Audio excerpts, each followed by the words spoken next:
ಶ್ರೀ ವಿನಾಯಕ ದೇವಸ್ಥಾನವು ನಿಸರ್ಗದ ಮಡಿಲಿನಲ್ಲಿ ಕಂಗೊಳಿಸುತ್ತಿದ್ದು ಕರಾವಳಿಯ ಸುಪ್ರಸಿದ್ಧ ದೇವಸ್ಥಾನಗಳಲ್ಲಿಯೇ ಅತಿ ಪುರಾತನವಾಗಿದೆ. ಜನರ ಇಷ್ಟಾರ್ಥಗಳನ್ನು ಪೂರೈಸುವುದಕ್ಕಾಗಿಯೇ ಭೂಮಿಯ ಮೇಲೆ ನೆಲೆಸಿರುವ ಅದಮ್ಯ ಶಕ್ತಿಯಂತೆ ಗಣಪತಿಯ ಮಹಿಮೆಗಳು ಕಂಗೊಳಿಸುತ್ತದೆ.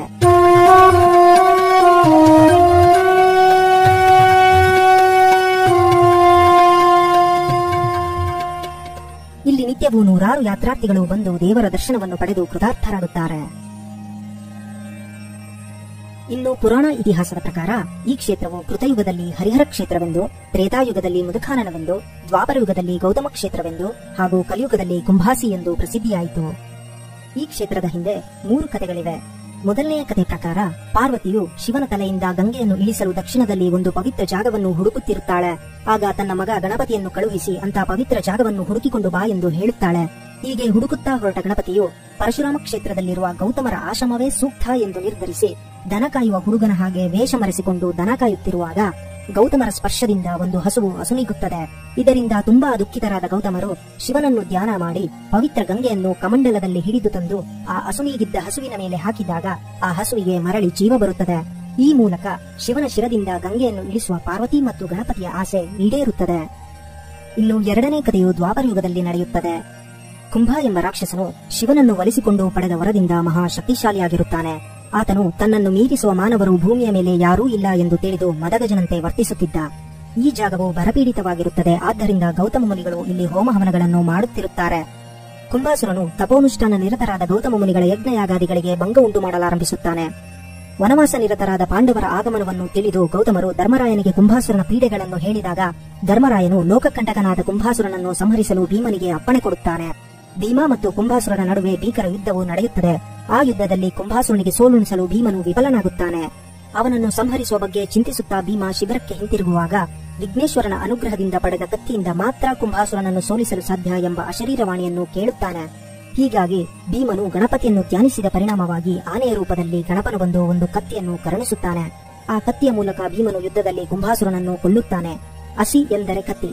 ಇದರ ಸಹಾಯದಿಂದ ಕುಂಭಾಸುರನನ್ನು ಕೊಂದ ಜಾಗವನ್ನು ಕುಂಭಾಸಿ ಎಂದು ನಾಮಕರಣ ಮಾಡಲಾಯಿತು. ಮತ್ತು ಗಣೇಶನು ಆನೆಯ ರೂಪದಲ್ಲಿ ಬಂದು ಕತ್ತಿಯನ್ನು ಅನುಗ್ರಹಿಸಿದ ಜಾಗವು ನಾಗಾಚಲ ಅಥವಾ ಗಜಗಿರಿ ಎಂದು ಸಂಸ್ಕೃತದಲ್ಲಿ ಹಾಗೂ ಆನೆಗುಡ್ಡೆ ಎಂದು ಕನ್ನಡದಲ್ಲಿ ಪ್ರಸಿದ್ಧಿಯಾಯಿತು. ಇನ್ನು ಧರ್ಮಸಾಧನೆ ತಾಳೆಗರಿ ಗ್ರಂಥದ ಪ್ರಕಾರ ಕೊರ್ಗಿ ಎಂಬ ಸಣ್ಣ ಹಳ್ಳಿಯು ಕುಂಭಾಸಿಯಿಂದ 5 ಮೈಲಿ ದೂರದಲ್ಲಿತ್ತು. ಆ ಹಳ್ಳಿಯಲ್ಲಿ ವಿಶ್ವೇಶ್ವರ ಉಪಾಧ್ಯಾಯರು ವಾಸಿಸುತ್ತಿದ್ದರು. ಅವರು ದಿನವೂ ಕುಂಭಾಸಿಗೆ ಬಂದು ಪುಷ್ಕರಣಿಯಲ್ಲಿ ಸ್ನಾನ ಮಾಡಿ ಮಹಾಲಿಂಗೇಶ್ವರ ದೇವರ ದರ್ಶನ ಪಡೆದು ಹಿಂತಿರುಗುತ್ತಿದ್ದರು. ಒಂದು ದಿನ ಒಬ್ಬ ಬ್ರಾಹ್ಮಣ ವಧುವು ಅವರ ಕನಸಿನಲ್ಲಿ ಬಂದು ತುಂಬಾ ಹೊಟ್ಟೆ ಹಸಿಯುತ್ತಿದೆ ಎಂದು ಹೇಳುತ್ತಾ ಆ ಹುಡುಗನು ವಿಶ್ವೇಶ್ವರ ಉಪಾಧ್ಯಾಯರನ್ನು ತನ್ನೊಂದಿಗೆ ಕರೆದುಕೊಂಡು ಹೋಗಿ ನಾಗಾಚಲದ ಒಂದು ಶಿಲೆ ಹತ್ತಿರ ಬಿಟ್ಟು ಮಾಯವಾಗುತ್ತಾನೆ. ಆ ವಿಚಿತ್ರ ಕನಸಿನಿಂದ ಎದ್ದು ಆಶ್ಚರ್ಯದಿಂದ ಆ ಹುಡುಗನು ಮಾಯವಾದ ಜಾಗವನ್ನು ಹುಡುಕುತ್ತಾ ಹೊರಡುತ್ತಾರೆ. ದಾರಿಯಲ್ಲಿ ಅವರಿಗೆ ದಿನವೂ ಕೂಡ ಸ್ನಾನ ಮಾಡಿಕೊಂಡು ಹೂವುಗಳನ್ನು ತೆಗೆದುಕೊಂಡು ಪೂಜೆ ಮಾಡುತ್ತಿದ್ದ ಕೊಳವು ಸಿಗುತ್ತದೆ. ಹಾಗೆ ಮುಂದೆ ಹೋದರೆ ಅವರಿಗೆ ಕನಸಿನಲ್ಲಿ ಕಂಡ ಗಣೇಶನ ಶಿಲೆಯು ಹೂವುಗಳಿಂದ ಮುಚ್ಚಿಕೊಂಡು ಒಂದು ಪವಿತ್ರ ಭಾವನೆಯನ್ನು ಕೊಡುತ್ತಿತ್ತು. ಆ ಅದ್ಭುತ ದೃಶ್ಯದಿಂದ ರೋಮಾಂಚಿತರಾದ ವಿಶ್ವೇಶ್ವರ ಉಪಾಧ್ಯಾಯರು ಹತ್ತಿರದ ಕೊಳದಲ್ಲಿ ಸ್ನಾನ ಮಾಡಿ ಅಲ್ಲೇ ಪಕ್ಕದಲ್ಲಿದ್ದ ಪವಿತ್ರ ಬಾವಿಯಿಂದ ನೀರು ತಂದು ಗಣಪತಿಯ ಶಿಲೆಗೆ ಅಭಿಷೇಕ ಮಾಡಿ ಹೂವು ಹಣ್ಣುಗಳನ್ನು ತಂದು ನೈವೇದ್ಯ ಮಾಡಿ ಪೂಜೆ ಮಾಡಲಾರಂಭಿಸಿದರು. ಹೀಗೆ ಸುಮಾರು ದಿನಗಳು ನಡೆದವು. ಒಂದು ದಿನ ಹಸುವು ತನ್ನ ಕೆಚ್ಚಲಿನಿಂದ ಆ ಶಿಲೆಗೆ ಹಾಲು ಸುರಿಸುತ್ತಿರುವುದನ್ನು ಕಂಡು ಅವರಿಗೆ ಗಣೇಶನ ಮೇಲಿನ ಭಕ್ತಿ ಇನ್ನೂ ಗಾಢವಾಗತೊಡಗಿತು.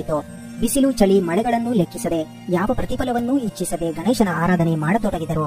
ಇವರ ಪೂಜೆಗೆ ಮೆಚ್ಚಿ ಜನರು ಅವರ ಜಾಗಗಳನ್ನು ದಾನ ಮಾಡಿ ಗಣಪತಿಯ ಶಿಲೆ ಇರುವ ಜಾಗದಲ್ಲಿ ಒಂದು ಸಣ್ಣ ಗುಡಿಯನ್ನು ಕಟ್ಟಿಕೊಟ್ಟರು. ಹೀಗೆ ಅಂದಿನಿಂದ ಇಂದಿನವರೆಗೂ ಗಣೇಶನ ಆರಾಧನೆ ನಿರಂತರವಾಗಿ ಸಾಗುತ್ತಿದೆ.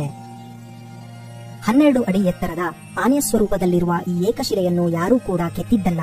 ದ್ವಾಪರ ಯುಗದಲ್ಲಿ ಸ್ವಯಂ ಪ್ರಕಟಗೊಂಡ ಉದ್ಭವ ಮೂರ್ತಿ. ಈ ಮೂಲಬಿಂಬವನ್ನು ದಿನದಲ್ಲಿ 2 ಬಾರಿ ನಾವು ನೋಡಬಹುದು. ಮೊದಲನೆಯದಾಗಿ ಮುಂಜಾನೆ ನಡೆಯುವ ನಿರ್ಮಾಲ್ಯ ಪೂಜಾ ಸಂದರ್ಭದಲ್ಲಿ ಮತ್ತು ಮಧ್ಯಾಹ್ನದ ಮಹಾಪೂಜೆಗೂ ಮುನ್ನ ನಡೆಯುವ ಅಭಿಷೇಕದ ಸಮಯದಲ್ಲಿ. ಮೂಲಬಿಂಬವನ್ನು ನೋಡುವಾಗ ಭಕ್ತರಲ್ಲಿ ಆಗುವ ತೃಪ್ತಿ ಹೇಳತೀರದು. ಬೆಳಗಿನ ನಿರ್ಮಾಲ್ಯ ಪೂಜೆಯ ನಂತರ 5 ಕೆಜಿ ಸುವರ್ಣ ಮುಖವಾಡ ಮತ್ತು ಬೆಳ್ಳಿಯ ಕವಚವನ್ನು ಹಾಕಿ ಅಲಂಕರಿಸುತ್ತಾರೆ.